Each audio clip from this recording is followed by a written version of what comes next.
आज आपण भारताच्या अर्थव्यवस्थेच्या त्या अदृश्य कण्याबद्दल बोलणार आहोत, ज्यावर 30 कोटींहून अधिक लोकांचा रोजगार अवलंबून आहे.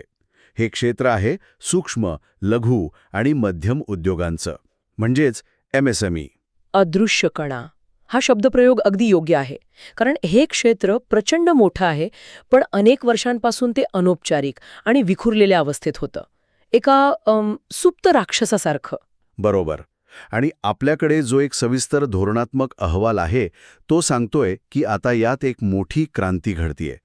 तर आजचा आपला शोध हा आहे की ही क्रांती नक्की काय आहे आणि ती या सुप्त राक्षसाला जागं करून भारताच्या विकासाचं सर्वात मोठे इंजिन बनू शकेल का? हाच खरा प्रश्न आहे.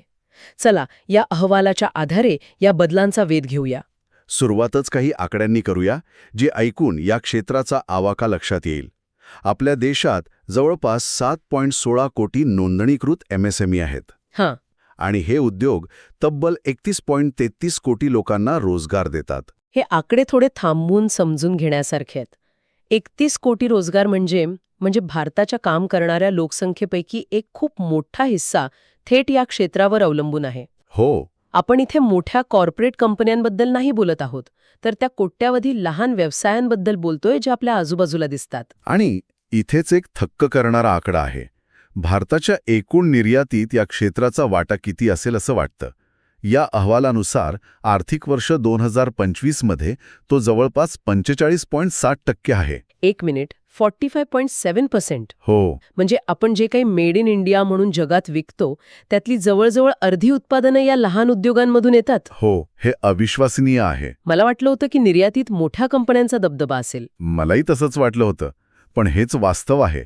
आणि यातली अजून एक विचार करण्यासारखी गोष्ट म्हणजे या 7 कोटी उद्योगांपैकी 99% पेक्षा जास्त उद्योग हे सूक्ष्म म्हणजे मायक्रो आहेत. आणि हीच या क्षेत्राची खरी ताकद आणि कमजोरी दोन्ही आहे. अच्छा. तर कोट्यावधी लहान दुकानं, छोटे वर्कशॉप्स आणि घरगुती व्यवसायांच्या एकत्रित शक्तीबद्दल बोलतोय. हां, बरोबर. हीच खरी भारताची आर्थिक ताकद आहे, जी अदृश्य असूनही सगळीकडे पसरलेली आहे. अगदी. आणि कमजोरी कमजोरी ही की हे बहुसंख्य उद्योग खूप लहान आणि विखुरलेले असल्यामुळे त्यांना कर्ज मिळवणं, नवीन तंत्रज्ञान वापरणं किंवा मोठी बाजारपेठ मिळवणं अवघड जातं. ते अनेक वर्ष एकाच जागी अडकून पडले होते. पण आता चित्र बदलते. आणि हाच बदलाचा मुद्दा मला खूप महत्वाचा वाटतो. आपण ज्या क्रांतीबद्दल बोललो, तिचा पहिला टप्पा म्हणजे औपचारिकीकरण. फॉर्मलायझेशन. म्हणजे जे अनऑफिशियल होतं, ते आता ऑफिशियल होते. याचा नेमका अर्थ काय? याचा अर्थ असा की जे व्यवसाय इतकी वर्ष हिशोबाच्या बाहेर होते, सरकारी नोंदीमध्ये नव्हते, ते आता औपचारिक अर्थव्यवस्थेच्या कक्षेत येत आहेत. ओके. रजिस्ट्रेशन नावाचं एक ऑनलाईन पोर्टल खूप महत्वाचं ठरलं आहे. यामुळे नोंदणीची प्रक्रिया इतकी सोपी झाली आहे की कोणीही काही मिनिटात आपला उद्योग नोंदवू शकतं. पण याचा त्या छोट्या उद्योजकाला थेट फायदा काय होतो? तो का स्वतःला नोंदवेल? उत्तम प्रश्न. नोंदणी केल्यामुळे त्याचा व्यवसाय अधिकृत होतो, त्याला सरकारी योजनांचा लाभ घेता येतो आणि सर्वात महत्त्वाचं म्हणजे त्याला बँकांकडून कर्ज मिळण्याची शक्यता वाढते. अच्छा. तो एका अदृश्य अर्थव्यवस्थेतून दृश्य अर्थव्यवस्थेत येतो.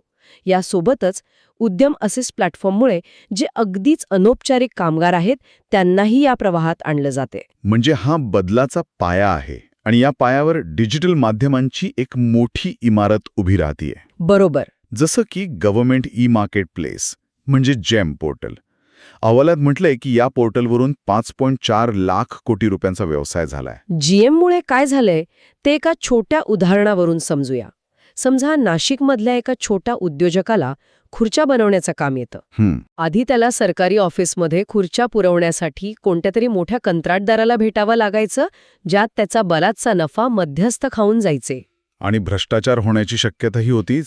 नक्कीच. आता तो उद्योजक थेट जीएम पोर्टलवर जातो, आपलं उत्पादन नोंदवतो आणि त्याला थेट दिल्लीतल्या सरकारी कार्यालयातून ऑर्डर मिळू शकते. अगदी. मधला माणूसच गायब झाला. पारदर्शकता आली आणि छोट्या उद्योजकाला थेट देशाच्या सर्वात मोठ्या ग्राहकाशी म्हणजे सरकारशी जोडलं गेलं. यालाच डिजिटल क्रांती म्हणतात. आणि UPIमुळे तर आर्थिक व्यवहार आणखी सोपे झाले आहेत. हे सगळं ऐकून असं वाटतंय की सरकार या उद्योगांना वाढण्यासाठी प्रोत्साहन देत आहे आणि याच दिशेने त्यांनी MSMEची व्याख्याच बदलली आहे. हो, आणि तो बदल खूप महत्वाचा आहे. ती आता फक्त गुंतवणुकीवर नाही तर गुंतवणूक आणि उलाढाल या दोन्हींवर आधारित आहे. हो, आणि हा बदल का महत्वाचा आहे हे समजून घेणं गरजेचं आहे. आधीची रचना मोठी विचित्र होती. विचित्र कशी? आधी कसं होतं की तुमची गुंतवणूक किंवा उलाढाल एका ठराविक मर्यादेच्या पुढे थोडी जरी वाढली तरी तुम्ही MSME म्हणून मिळणाऱ्या फायद्यांमधून बाहेर पडायचं. अरे, म्हणजे सरकार एकीकडे म्हणायचं मोठे व्हा, पण नियम म्हणायचे जास्त मोठे होऊ नका, नाहीतर फायदे जातील. अरे वा, म्हणजे विकासाला एक प्रकारचा अडथळाच होता तो. अगदी. आणि याचा परिणाम काय व्हायचा? उद्योजक एक कंपनी मोठी करण्याऐवजी 2-3 छोट्या कंपन्या चालवायचे. अच्छा. त्यामुळे देशाची उत्पादन क्षमता कधीच पूर्णपणे वापरली गेली नाही. आता मात्र सरकारने मर्यादा खूप वाढवल्या आहेत. उदाहरणार्थ, एका लघु म्हणजे स्मॉल उद्योगाला आता 100 कोटी रुपयांपर्यंतची उलाढाल करता येते. 100 कोटी हा आकडा पूर्वी खूपच कमी होता. हो, याचा सरळ अर्थ आहे आता बिनधास्त मोठे व्हा. म्हणजे आता उद्योजकांना वाढण्याची भीती वाटणार नाही. बरं, या क्षेत्रात नक्की कोणत्या प्रकारचे उद्योग येतात?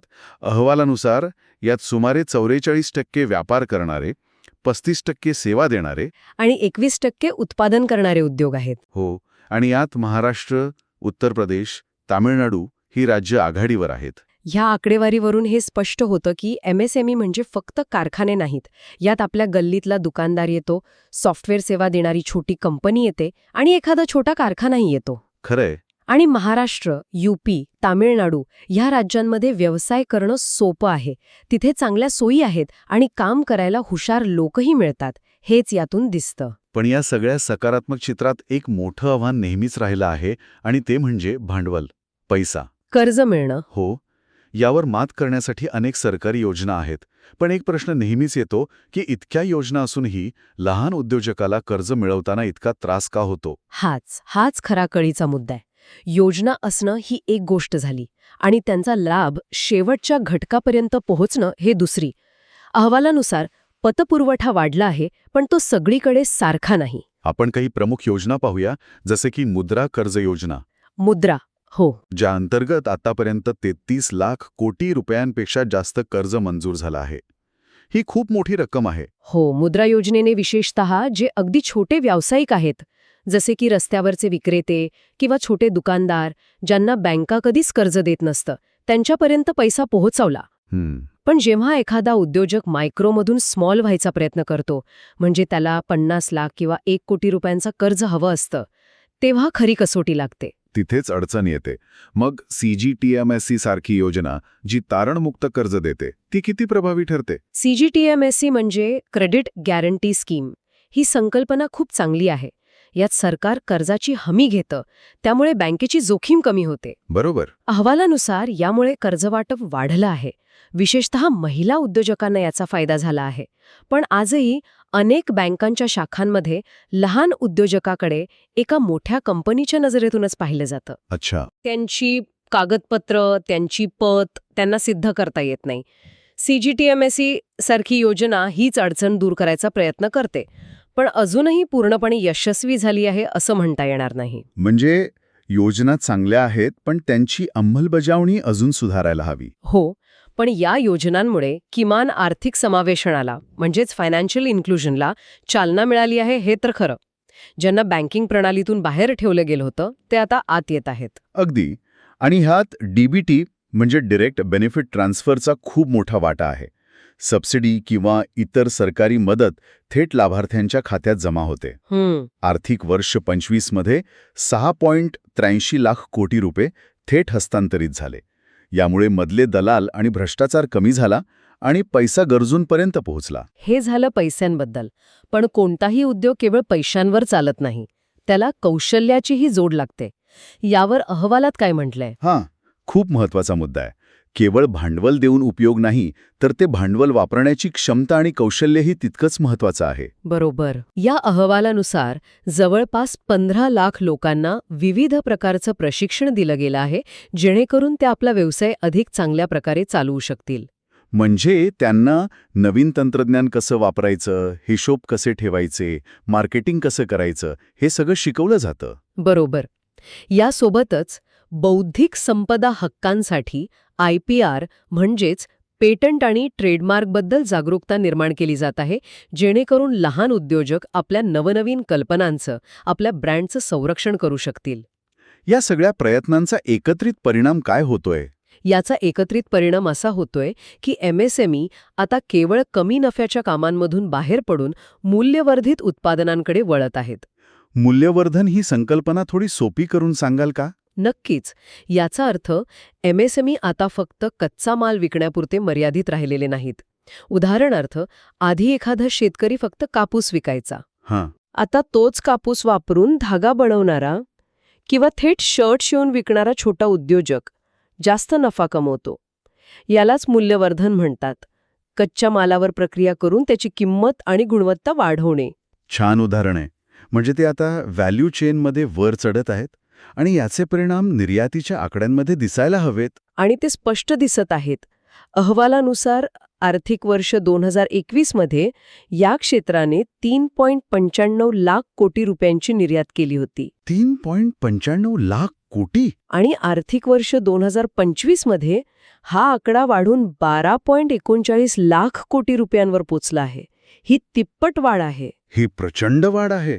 हेच दाखवतं की भारतीय MSME आता केवळ देशांतर्गत बाजारपेठेवर अवलंबून नाहीत, तर ते जागतिक दर्जाची उत्पादने तयार करून निर्यात करत आहेत. आणि म्हणूनच हे क्षेत्र आता भारताच्या विकसित भारत 2047 या ध्येयाचा केंद्रबिंदू बनला आहे. जेव्हा आपण म्हणतो की भारताला एक विकसित देश बनायचा आहे, तेव्हा त्याचा अर्थ असा आहे की या कोट्यावधी लहान उद्योगांना मोठं व्हावं लागेल. तर या सगळ्या चर्चेचं सार काय? आपण पाहिलं की भारताचं MSME क्षेत्र हे आता केवळ तग धरून राहणाऱ्या अनौपचारिक व्यवसायांवर अवलंबून नाही. बरोबर.